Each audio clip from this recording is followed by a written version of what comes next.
Hi, how's everybody doing? It's Crazy Monkey here with part two. So I'm going to give you two articles about California, and then I'm going to tell you what I think. All right, so here's an LA Times article.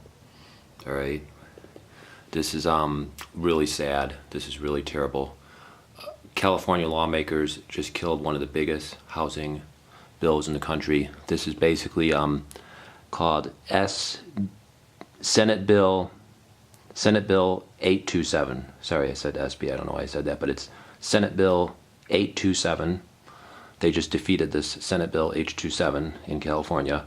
Had this H27 been passed in California, it would allow for higher density developments close to transit stops. It would allow for bigger buildings to be built by transit stops, condo buildings, bigger apartment buildings to be built by transit stops, and that would then lower the prices over time as thousands and thousands of units were built over time. That would then make the rents go lower and make housing costs go lower. But the liberal leftists, wackos, and the socialists and the communists in California just defeated this bill because they want the house prices to be astronomical. They want the rents to be astronomical to create their socialist system. It is disgusting. It's sick.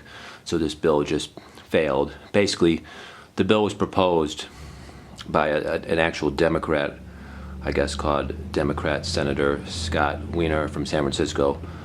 He actually proposed this bill, to allow higher density by transit stops, and that's probably because in San Francisco, the housing costs are so astronomical that even the techies are priced out. They're so astronomical that even like upper class people are being priced out. So I imagine he supported this because, if even the liberals and the techies are getting priced out, then that's probably why he supported this, because he wants the prices to go a little bit lower so they don't all get priced out and it just becomes filthy rich only. And then he also supported it probably because some of the tech companies, even though they want housing to be high, they want it to be astronomical, but they don't want it. I mean, they want housing prices to be high. A lot of tech CEOs want house prices to be high so they can enslave their employees, make them work 80 hours a week. But at the same time, the tech CEOs don't want housing to be like 2 million because then their employees can't afford it and then their employees leave.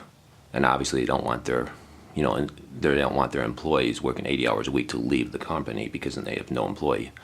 So obviously some of the tech companies actually want the prices to go lower a little bit because they don't want their employees leaving. So, but basically this was a very mild bill that would have, built more housing close to transit stops.